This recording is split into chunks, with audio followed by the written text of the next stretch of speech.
The newly released tapes granting an astonishing look at the twisted mind of a serial killer. Thought I was doing you guys a favor, killing prostitutes. 2 hammer blows to the head. Many infamous criminals that we know today look just like ordinary people. No one would have believed that they had corrupted minds based on appearance alone. In today's video, we'll bring you 15 of the cruelest serial criminals ever and explain how they managed to evade detection for as long as they did. Number 1. Per Fernandez and Eduardo Aguirre. Arnold and Pearl Fernandez welcomed their son Gabriel into the world on February the 20th of 2005. They were divorced shortly after his birth, so Gabriel's great-uncle Michael and his partner David would take custody of him. He continued to live with his uncles for 4 more years, and then, in 2009, Gabriel moved to his grandparents because his grandparents objected to same-sex marriage that Michael and David were in. Gabriel then lived with his grandparents until 2012, and that's when Pearl Fernandez regained custody of their son despite the concerns for his welfare that were expressed by the family. Between the years of 2005 and 2012, there would be over 60 complaints filed against Pearl and her boyfriend Eduardo. These complaints would prompt 8 investigations by both the Los Angeles County Child Protective Services and the Department of Children and Family Services. However, both agencies would claim that these complaints were unsupported. Gabriel's mother and boyfriend would continuously abuse him throughout his 8-month stay in the household until 8-year-old Gabriel was found dead. The couple was convicted, with Fernandez serving a life sentence and her boyfriend being placed on death row. They weren't the only people that were involved or the only ones to go to court, though. The court also charged 4 Los Angeles County Department of Children and Family Services social workers for falsifying public records and not protecting Gabriel. However, the court would later drop the charges. The Trials of Gabriel Fernandez is a 6-part crime documentary that premiered on Netflix in 2020, portraying the horrors that he had to endure at the hands of his mother and her boyfriend. Number 2. Pedro Lopez. Pedro Lopez is a convicted Colombian serial criminal known as the Monster of the Andes, which you'll later understand why. Psychologists believe that he began his criminal ways after a traumatic childhood. Lopez's first arrest would occur in 1969 for auto theft, and the court then sentenced him to 7 years while in prison. While there, he would face many sexual assaults, and to get revenge, he took the lives of 3 inmates. Once Lopez would be released from prison, he then moved to Peru and began taking the lives of around 3 girls per week. Most of his victims would be girls between the ages of 9 and 12, and when asked about his motivation for killing them, he said that he had lost his innocence at the age of 8, so he decided to do the same to as many girls as possible. Lopez would be arrested shortly afterwards and confessed to over 300 crimes. The police only believed him when a flash flood would uncover a mass grave of many of his victims. The court then sentenced him to 16 years in prison, the maximum penalty in Ecuador. Still, though, he would be released 2 years early in 1994 for being a model prisoner. Within an hour of his release, he was then arrested for illegally crossing the border into Ecuador and deported back to his home country of Colombia. In 1995, Pedro Lopez was on trial in Colombia, but he was declared insane and then sent to a mental hospital instead of a prison. He would remain at that hospital for 3 years until 1998, when a second psychological evaluation deemed him to be sane, and they then released him on the condition that he pay the $50 bail. To this day, he remains a free man, and nobody actually knows where he is or even if he's still alive. Number 3. Andrei Chikatilo. Andrei Chikatilo was a Soviet serial criminal whose case is notable. It was not only because of the number of his victims, but also because the country inhibited Soviet police from issuing warnings to the public. And that's because the country believed that serial murder was actually impossible in a communist society. Chikatilo began his crimes in 1978, preying upon young victims that he met at rail and bus stations around various cities to which he traveled to various jobs. Because all the victims displayed a pattern of disfigurement, the police would soon become aware that a serial criminal was active in the region. He could avoid detection for many years until 1984, when he would finally be arrested by a police officer who witnessed him assaulting a girl at a train station. Although police would find the briefcase he was carrying to contain a weapon, they misidentified his blood type, which their tests showed did not match the type indicated by body fluids found on one of the crime scenes. They could only charge him with stealing materials from a former employer. The court then sentenced him to 1 year in prison, and he was released after 3 months. After his release, he then continued on with his crimes. Police heavily concentrated the investigation on one district, including 24-hour surveillance of a bus and train station, which led to his arrest and confession in 1990. Though he would confess to 56 brutal murders, the court would put him on trial for 53, with the youngest victim being 9 years old. The firing squad would end his life in 1994. Number 4. Tamara Samsonova. When we think of serial criminals, the elderly usually do not come to mind. However, Tamara Samsonova, also known as the Granny Ripper, is one exception to the rule. In July of 2015, police would arrest 68-year-old Tamara Samsonova for taking the life of 79-year-old Valentina Ulanova, whom she lived with and acted as a caretaker. After numerous quarrels, she traveled to Pushkin, where she convinced a pharmacist to sell her a prescription drug by the name of phenazepam. After returning to the city, she then bought a salad that was one of Oliver's favorite dishes. She put 50 of the pills into the salad, gave it to Ulanova, and then waited until she was unconscious before taking her life. A social worker would report her missing after Samsonova refused to allow her into the flat, and when security footage captured Samsonova disposing of Ulanova's body, making around 7 trips in and out of the apartment, police would then arrest her. After searching her flat, police found her diary where she had detailed her horrible crimes. According to Samsonova, she had 10 other victims, but police had to find more evidence in order to incriminate her. At a court hearing, Samsonova told the judge, "I am guilty and I deserve to be punished," before blowing a kiss to the assembled court reporters. When the judge announced that she would remain in custody, she clapped her hands and smiled. She's one grandma that you probably don't want to mess with. Number 5. Lawrence Bittaker and Roy Norris. In a twist of fate, Roy Norris and Lawrence Bittaker met in prison in 1976. They would share an obsession with sexual brutality against women and vowed to reunite once they were both released, planning to take the lives of girls of each teenage year through the years of 13 to 19. The prison would release Bittaker in November of 1978 and Norris in January of 1979, and then, as promised, Norris received a letter from Bittaker, and the pair met and began to put their twisted prison plan into action. Between late June and October of 1979, the pair would abduct, assault, and take the lives of 5 teenage girls in Southern California. Then, in November of 1979, a man by the name of Joseph Jackson would become reacquainted with Norris, whom he was previously incarcerated with at California Men's Colony.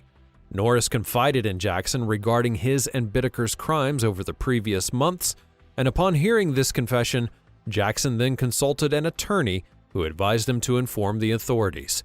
The search of Norris's apartment would reveal several tapes of their crimes, and that would be enough for investigators to indict them. Bittaker was sentenced to death for 5 murders on March the 24th of 1981, but died of natural causes while incarcerated at San Quentin State Prison in December of 2019. Norris would accept a plea bargain whereby he agreed to testify against Bittaker and would be sentenced to only life imprisonment in May of 1980. With the possibility of parole after serving 30 years. He would pass away from natural causes at the California Medical Facility in February of 2020. Number 6. Leonard Lake and Charles Ng. Another duo that surpassed Lawrence Bittaker and Roy Norris's heinous crimes, Leonard Lake and Charles Ng used a remote property to commit the most significant and gruesome crimes in Northern California during the mid-1980s. Lake and Ng targeted, tormented, and took the lives of 11 to 25 people. They would take the lives of men and infants immediately, while the women were used for sex in a twisted plan called Operation Miranda before the pair took their lives. Lake and Ng would record each other as they committed their crimes, and these video records returned to haunt Ng at his trial, as he initially tried to toss the blame entirely on Leonard. Police would catch them in June of 1985 when they arrested Ng near San Francisco for shoplifting, a crime that he committed all throughout his life. When Lake tried to pay for an item that Ng had stolen, police would also arrest Lake for having an illegal gun silencer in his car. Ng then managed to escape authorities while police were arresting Lake. While in custody, Lake swallowed a cyanide capsule that he had sewed into his clothing and then passed away a few days later. By then, police had found the property where they executed their crimes, along with the remains of their victims. Detectives also found Lake's written and videotaped diaries detailing the crimes. But I do feel I need to explain. What I want is an off-the-shelf sex partner. I want to be able to use a woman whenever and however I want. And when I'm tired or bored or not interested, I simply want to put her away, lock her up in a little room, get her out of my sight, out of my life. Slave, there's no way around it. Primarily a sexual slave, but nonetheless a physical slave as well. And I believe that if I can construct a holding cell, a place where I can put such a woman, a facility that is so stark and so empty, so cold, so quiet, so totally removed from the world, that I can quickly condition a young woman to cooperate with me fully. Ng had fled to Canada, where police again arrested him for shoplifting. Meanwhile, he would be sentenced to death in 1999 after being convicted of his crimes on 6 men, 3 women, and 2 infants, and remains on death row in California to this day. Number 7. Dennis Rader. Dennis Rader was the president of his church congregation, a loving husband, and a doting father. Although, together, he seemed to be a reliable and responsible man to all who knew him, not even his wife, Paula Dietz, had any idea that he had secretly been leading another life as a serial criminal, better known as BTK, a man who had tortured and taken the lives of 10 people in and around Wichita, Kansas, between 1974 and 1991. He would send boastful letters that described the details of his crimes to the police and local news outlets during the period that they took place, and after a long hiatus in the 1990s, he then resumed sending the letters in 2004, which led to his 2005 arrest and conviction. In January of 2005, police would receive a cereal box with a note in which Rader asked them whether they could trace a floppy disk that he wanted to send them. Law enforcement officials told him it would be safe through a classified ad. He then sent them the disk, which the police quickly traced to his church. They matched Rader's DNA to the body fluid that was found on the first crime scene, arresting him in February of 2005. He would soon confess to crimes, pleading guilty, and then sentenced to 10 consecutive life terms. Number 8. Richard Ramirez. Richard Ramirez, known as the Night Stalker, created a panic that saw a surge in gun sales. It's easy to see why. In June of 1984, Ramirez committed his first known crime, sexually assaulting and taking the life of a 79-year-old widow. He then waited some 8 months before striking again. His crimes occurred mainly in and around the Los Angeles area during home invasions. His victims were often physically and sexually assaulted, and authorities found satanic symbols at many of the crime scenes. Police would find a fingerprint that led them to Ramirez's identification, and on August 30th of 1985, 6 days after his last known crime, his name and portrait were then released to the public. The following day, a man in East Los Angeles would see him and then notified the police. A chase ensued, and Ramirez tried to steal a car, but was surrounded by a crowd until the police arrived. A self-described Satanist, Ramirez made various references to Satan during his legal proceedings, even drawing a pentagram on his palm. By the time of the trial, Ramirez had many twisted fans who had written him letters and paid him visits, Eventually, he married one of them. A freelance magazine editor named Doreen would write him nearly 75 letters during his incarceration, and in 1988 he proposed to her, and in 1996 they were married in California's San Quentin State Prison. His trial began in early 1989, and he was convicted of taking 13 lives. The court would sentence him to execution. However, Ramirez was diagnosed with cancer and passed away in 2013. Number 9. Israel Keyes. Israel Keyes typically traveled to different locations and picked victims of opportunity rather than having a preferred victim type. To fund his actions, he burglarized banks and homes. He planned his crimes ahead of time and took drastic measures to avoid detection. Because Keyes did not have a specific victim profile, it was challenging for authorities to assemble the pieces. Keyes targeted males and females, but also claimed children and parents were off limits. Keyes' last known victim was an 18-year-old by the name of Samantha Koenig, a barista who worked in Anchorage, Alaska. After taking her life, he demanded 30,000 United States dollars in ransom, and authorities tracked withdrawals from the account as Keyes moved all throughout the American Southwest.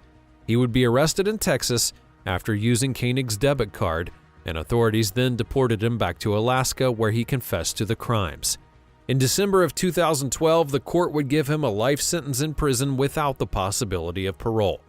While there, he would draw 12 skulls, most likely representing 11 victims and Keyes himself. However, authorities only ever identified 3 of his victims. Keyes would take his own life in his cell on the night of December 1st, 2012. Number 10. Albert Fish.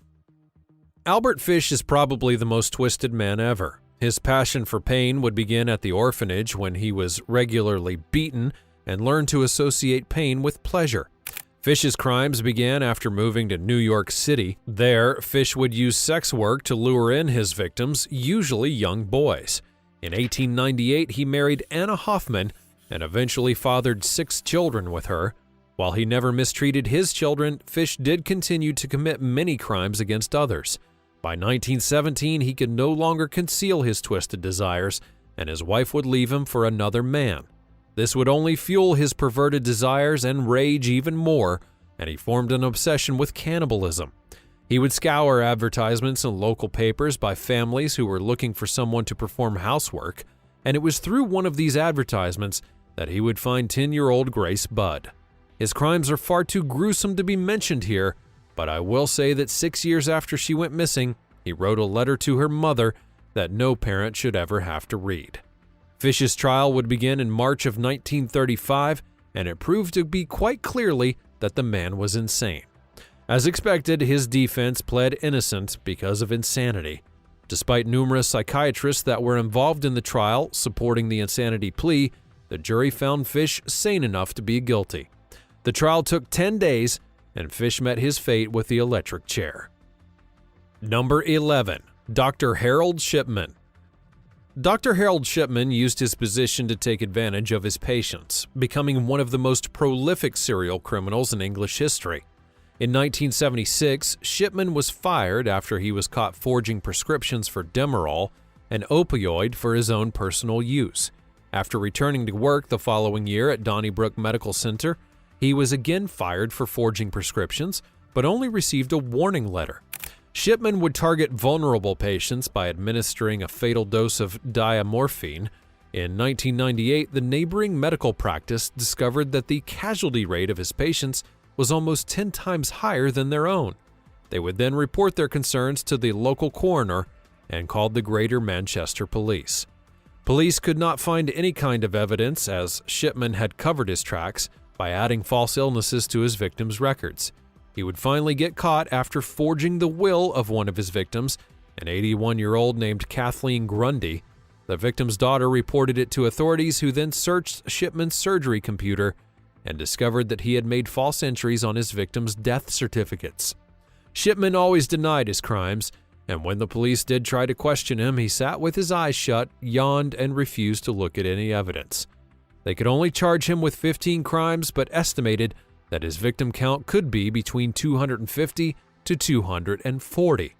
The court would give him a life sentence in Wakefield Prison, where he then eventually took his own life one day before his 58th birthday, January the 13th of 2004. Number 12. Joseph DeAngelo. Joseph DeAngelo was a retired police officer who hid a dark secret for a very long time. His crimes began in 1974, about a year after joining the force. He was estimated to have burglarized at least 100 homes, typically simply stealing small items. By the year of 1976, he had terrorized the Sacramento area, attacking single women who lived in single-story homes. He often broke in beforehand, after stalking his victims to memorize their routines. He then left ligatures inside to use as bindings for later. He also unloaded any guns that he found and unlocked sliding glass doors or windows. Eventually, he would advance to attacking couples. Authorities would initially think that the burglar, the person attacking women, and the person attacking couples were actually three different criminals. DNA evidence had not been standardized and comprehended, and so DeAngelo simply got away with his crimes for almost 3 decades. It would only be in April of 2001 that Joseph DeAngelo's name would appear as one of the DNA results. When detectives obtained some of his DNA from the door handle of his car, they then found that it matched the DNA evidence that was left behind in the 1970s and 1980s. After police arrested him in April of 2018, he then admitted to 161 crimes involving 48 victims. That also included other sexual crimes that the court could not charge him with because the statute of limitations had actually expired. Eventually, Joseph DeAngelo pled guilty to 26 counts of various crimes in June of 2020. Afterwards, DeAngelo would end up receiving multiple life sentences. Number 13. Dr. Donald Klein. Like Shipman, Dr. Donald Klein abused his status as a doctor. Between the years of 1974 and 1987, Klein would conceive numerous children without disclosing himself as being the sperm donor to his patients. As of May of 2022, Klein is the biological father of 94 doctor-conceived offspring. Jacoba Ballard was the first to uncover his actions. She performed a home DNA test in 2014 and was actually shocked to discover that her biological father was Dr. Donald Klein, a well-known fertility specialist who treated her mother in 1979. Ballard initially found 7 DNA matches and knew that something was wrong. Over the past 8 years, she had traced her other half-siblings. They too all used DNA testing to determine whether the medical professional had fathered them or not. The siblings then all came together and filed a complaint against Klein with Indiana's Attorney General. That would lead to a criminal inquiry. However, there were no specific criminal charges that the court could charge him for. In 2018, they only convicted him of 2 felonies, hindering the investigation and lying about using his sample. He would be fined only $500, lost his medical license. However, he had been retired since 2009. Klein is still alive and in his 80s, having served absolutely no time for his medical malpractice. Number 14. Gary Ridgway. Gary Ridgway's crimes began in 1982 when young runaways and sex workers started disappearing from State Route 99 in South King County, Washington. He lured many of them to his home, took their lives, and then left them in woodsy, remote sites. Ridgway became a suspect after one of the victims was spotted getting into his truck. However, when questioned by the police, he denied any knowledge of the slayings and actually passed a polygraph test. It would not be until 2001 when King County Sheriff David Reichert, the first officer assigned to the case in 1982, called a meeting to re-examine the evidence using newly developed DNA testing technology. The results would match evidence from the victims and Ridgway, and the court then charged him with 4 counts in December of 2001. Ridgway eventually pled guilty to 49 counts of first-degree murder. Facing the possibility of execution, Ridgway made a deal with investigators to reveal where he had hidden the evidence of victims that investigators never found. He also agreed to plead guilty in future cases where evidence could confirm his confessions. He was sentenced to life in prison in December of 2003, having committed more crimes than any serial criminal in U.S. history. Investigators would find another victim in 2011, with Ridgway receiving another life sentence. Number 15. Fritz Harmon. Fritz Harmon was a well-known black market butcher, famous amongst people of the area for his friendliness and irresistibly affordable meat. Let's just say that he was a black market butcher for a reason. By 1919, Germany would be in dire economic hardship, and many families were struggling to keep food on the table, with thousands of children running away from home during that time. Harmon was believed to have over 50 victims and became successful in selling their clothing and apparently their beef and chicken. However, there's never been enough evidence to actually prove it. Harmon used his position as a police informant to hide in plain sight for 6 years before eventually being caught. When police found evidence along the river that pointed to Harmon, detectives from Berlin started an investigation. After searching his apartment, they then found over 100 pieces of his victims' clothing. He would be found guilty in 24 out of the 27 crimes, so he was sentenced to the guillotine on April the 15th of 1925. His partner, Hans Granz, had often emotionally blackmailed Harmon into selecting specific children and was sentenced to life in prison, but the court would later reduce the sentence to just 12 years. And there you have it, 15 of the cruelest serial criminals. While some, like Dr. Klein, did not take any lives, he certainly caused a tremendous amount of suffering to many people. Let us know in the comments below if you feel the punishment was fair for these vicious criminals.